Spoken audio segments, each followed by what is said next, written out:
Bismillahirrahmanirrahim. Assalamualaikum warahmatullahi wabarakatuh.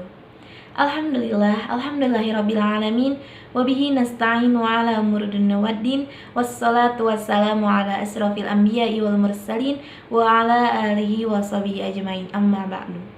Pertama-tama yang saya hormati Bapak dosen pengampu mata kuliah Filsafat Dakwah, yakni Bapak Studi Rijal, dan yang saya hormati pula teman-teman sekelas saya yang tidak dapat saya sebutkan satu persatu namanya. Salawat serta salam tak lupa juga kita hanturkan kepada baginda Nabi kita Nabi Muhammad SAW, di mana beliau telah memberikan kita beribu-ribu nikmat, diantaranya sehat walafiat, sehingga kita dapat berkumpul secara virtual. Baik, kami dari kelompok 6 Filsafat Dakwah akan mempresentasikan makalah yang berjudul Aliran-aliran Pemikiran dan Gerakan Dakwah. Sebelum kelompok kami akan menjelaskan dan mempresentasikan, izinkan saya untuk memperkenalkan anggota di dalam kelompok kami. Yang pertama ada saya sendiri, Salsabila Rizky Fauzi. Yang kedua ada Karina Aulia. Yang ketiga ada Mita Apriani. Yang keempat ada Dea Lita. Yang terakhir ada Nabila Dwi. Selanjutnya saya akan memberikan gambaran materi apa saja yang akan dibahas pada presentasi kali ini. Yaitu yang pertama ada dakwah paradigma tabligh, yang kedua ada dakwah paradigma pengembangan masyarakat, yang ketiga ada dakwah paradigma harokah, yang keempat ada dakwah paradigma kultural, dan yang terakhir atau yang kelima adanya dakwah paradigma multikulturalisme. Baik, selanjutnya akan disampaikan atau dijelaskan oleh Saudari Karina Aulia. Dakwah paradigma tabligh. Apa itu dakwah paradigma tabligh? Dikutip dalam buku Filsafat Dakwah karya Ilyas Ismail, tabligh menurut bahasa Indonesia berarti adalah pidato atau ceramah tabligh. Merupakan bagian penting dari dakwah. Meskipun seperti itu, tabligh sebenarnya tidak diidentikan dengan dakwah. Kata tabligh itu sendiri sejatinya terkandung makna proses, yakni proses untuk mengusahakan sesuatu agar bisa sampai kepada tujuan akhir, baik dalam wujud ruang, tempo maupun keadaan. Walaupun begitu, belakangan ini istilah tabligh mengalami pereduksian makna. Tabligh tidak dipandang sebagai suatu proses dari tahapan panjang dakwah, tetapi justru menggeser posisi dakwah itu sendiri. Pola pikir ini hanya memandang dakwah tak lebih dari sekedar tabligh, yaitu kegiatan penyampaian ajaran agama kepada khalayak atau publik. Dari sini penyebutan dakwah menjadi akrab dikenal dengan sebutan tabligh. Dalam bingkai pemikiran dakwah, tabligh mubalik mesti mengenal pokok-pokok dakwah yang 6, ushul al-dakwah as-sittah. Adapun pokok dakwah yang pertama ialah kembali kepada komitmen tauhid, yaitu kembali berusaha memahami hakikat kenyataan tauhid dan mengaplikasikannya dalam kehidupan kaum muslimin. Dengan cara menaati dan mengikuti semua perintahnya, menjauhi semua larangannya, serta berserah diri hanya kepada Allah, mengikuti semua sunnah Rasulullah, baik berupa ibadah mahdoh maupun ghairu mahdoh. Berlanjut ke pokok yang kedua. Pokok yang kedua adalah khudu' dan khusyuk.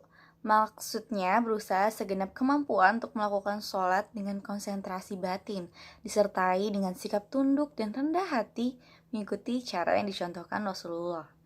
Sedangkan pokok yang ketiga ialah ilmu serta zikir.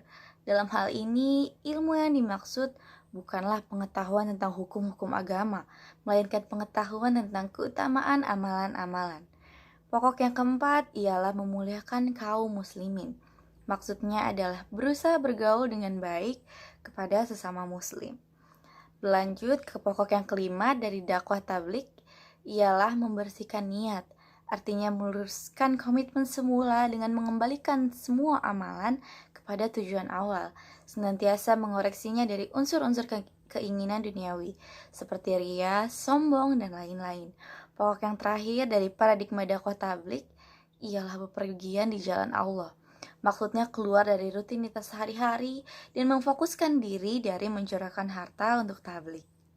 Dakwah paradigma pengembangan masyarakat. Secara terminologi, pengembangan masyarakat Islam berarti mentransformasikan dan mengembangkan semua segi ajaran Islam dalam kehidupan keluarga, kelompok sosial, dan masyarakat.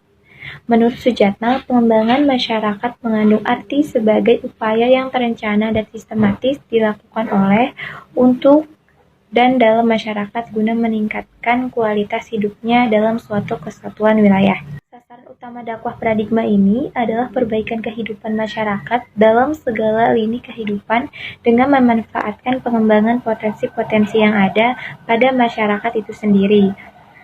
Sebagai gerakan sosial, gerakan dakwah paradigma pengembangan masyarakat menjaga jarak dan memelihara independensi dan pemerintah dan kekuatan politik yang ada. Kemudian ada dakwah paradigma harokah. Kata harokah secara harfiah berarti gerak atau gerakan. Dikatakan gerak apabila seorang berpindah atau mengambil posisi baru. Jadi, dakwah harokah adalah dakwah pergerakan. Dakwah ini lebih menekankan pada aspek tindakan atau aksi ketimbang wacana dan teori.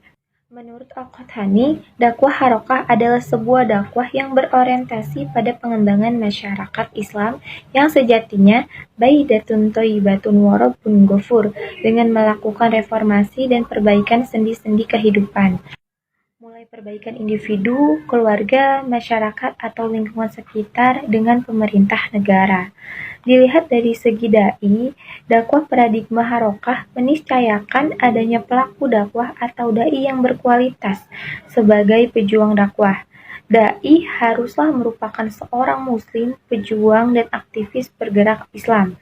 Sebagai pejuang dan aktivis bergerak Islam, dai haruslah membekali diri dengan ilmu dan wawasan Islam yang memadai, mempersenjatai diri dengan bekal ibadah, keluhuran budi pekerti, dan ketakwadanan perilaku, sehingga mampu melaksanakan tugas-tugas dakwah dengan baik dalam menghadapi hinaan dan ejekan, siksaan fisik maupun tekanan hidup, menyangkut soal politik, ekonomi, dan keimanan.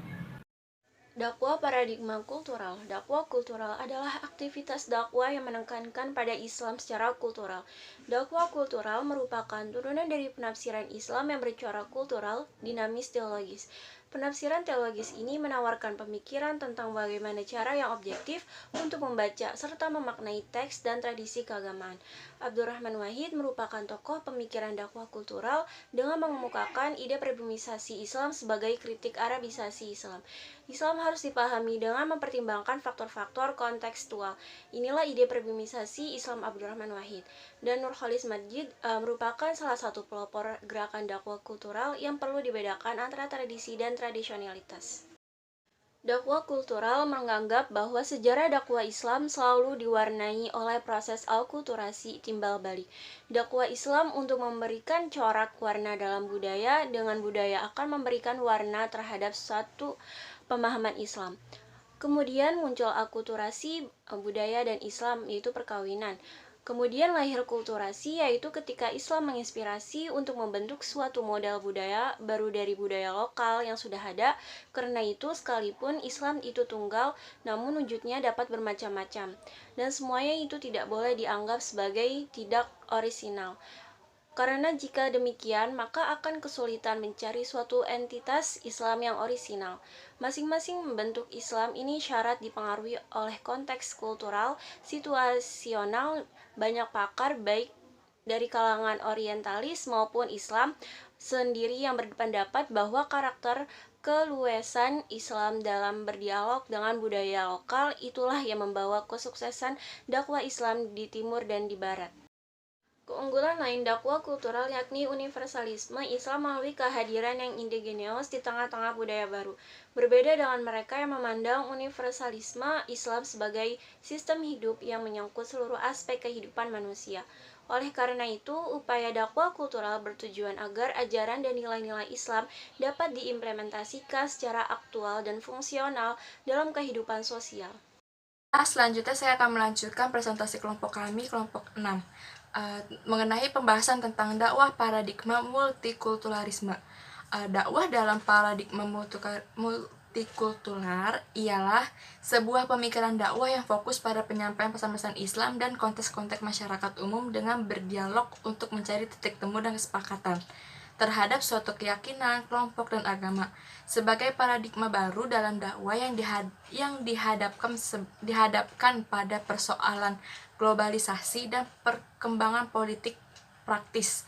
Maka dakwah paradigma multikultural memiliki ciri khas sebagai berikut.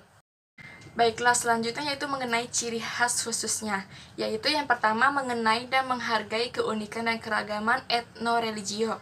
Yang kedua mengakui adanya titik kesamaan dalam keragaman etno-religio. Yang ketiga, paradigma fenomena keberagaman sebagai kultur.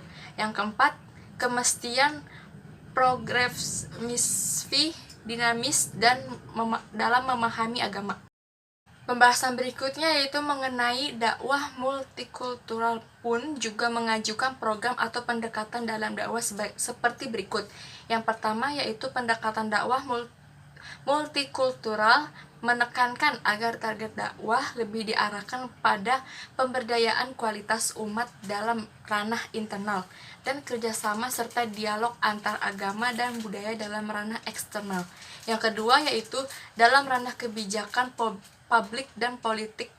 Dakwah multikultural menggagas ide tentang kesetaraan hak-hak warga negara termasuk hak-hak kelompok minoritas eksternal.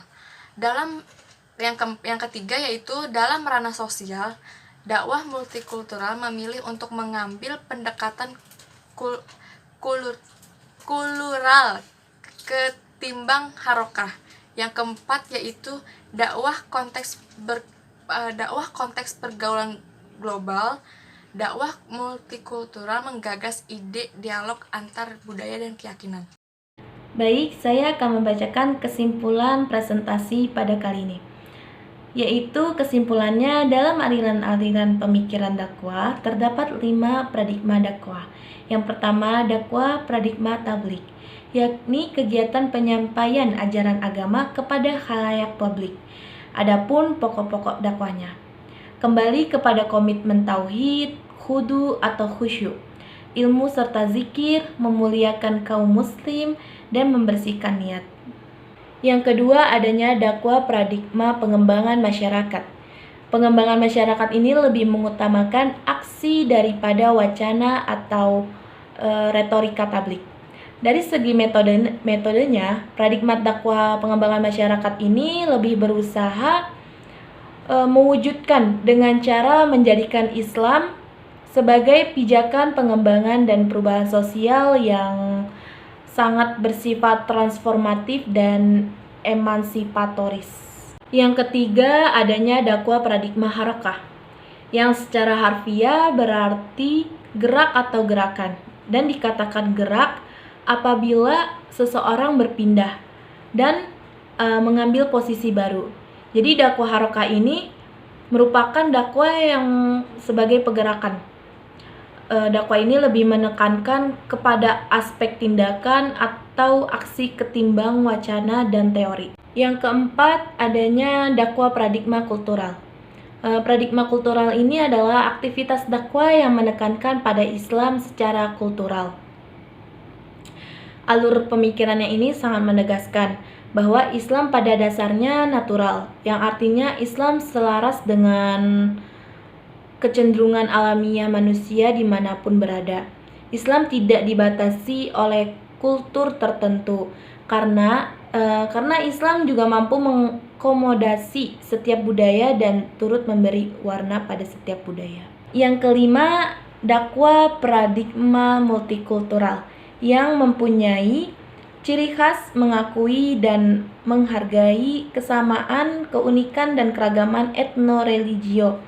Mungkin adanya titik kesamaan dalam keragaman etno-religio. Paradigma fenomena ini merupakan keberagaman sebagai kultur dan kemestian progresifisme dan dinamisme dalam memahami agama. Saya Dalita Nur Somalia akan menjawab pertanyaan dari Siva Fauzia. Yang pertanyaan itu, bagaimanakah pola mengenai dakwah paradigma kultural? Pola dakwah kultural itu untuk mengukuhkan kearifan-kearifan lokal yang ada pada suatu pola budaya tertentu dengan cara memisahkannya dari unsur yang bertentangan dengan nilai-nilai dakwah. Dakwah kultural tidak menganggap power politik sebagai satu-satunya alat perjuangan dakwah. Dakwah kultural juga menjelaskan bahwa dakwah itu sejatinya adalah membawa masyarakat agar mengenal kebaikan universal, kebaikan yang diakui oleh semua manusia tanpa mengenai batas ruang dan waktu. Dan upaya-upaya membangun pola dakwah itu juga yang lebih ramah dan damai. Terus juga merupakan ijtihad yang sangat signifikan dengan tuntutan zaman.